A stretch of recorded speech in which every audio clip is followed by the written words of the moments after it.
A Lincoln 911 dispatcher gets to meet someone he helped save. That someone was a former Husker player who played in the NFL and went on to become CEO of the Teammates program. Channel 8's Matthew Mitleiter was there for the emotional reunion today.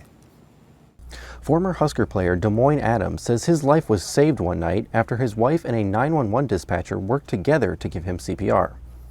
About 2 weeks ago, Adams says he woke up in the middle of the night with tightness in his chest and got up to go to the restroom. Felt myself getting dizzy and lightheaded.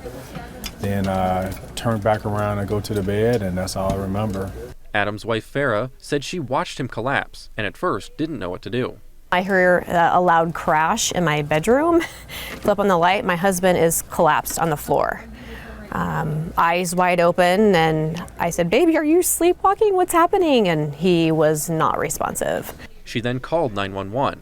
She says she can still hear the voice of the dispatcher, Joey-Mims, telling her what to do.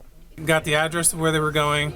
She said that he was kind of in a seizure, and that I tried to see if he was breathing normally. She responded, said no. Farah is an occupational therapy assistant and has been trained to use CPR, but she says having someone there on the phone with her made it easier. I have never once had to do CPR. The first time I did it is on my husband.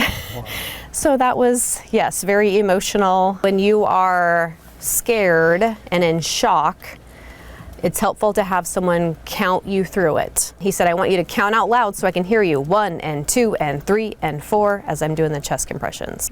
After a few minutes, officials say Des Moines was responsive and breathing again. LFR crews then took him to the hospital.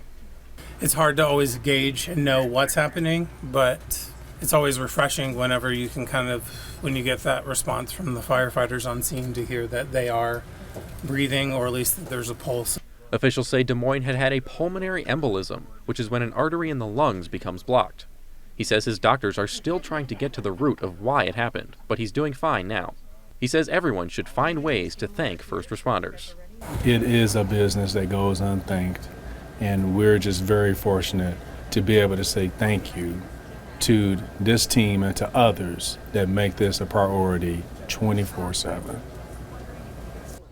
Adams and his family say they'll be forever grateful of the supportive words of dispatchers and the quick actions of first responders who helped save his life. Reporting in Lincoln, Matthew Mitleiter, Channel 8 News.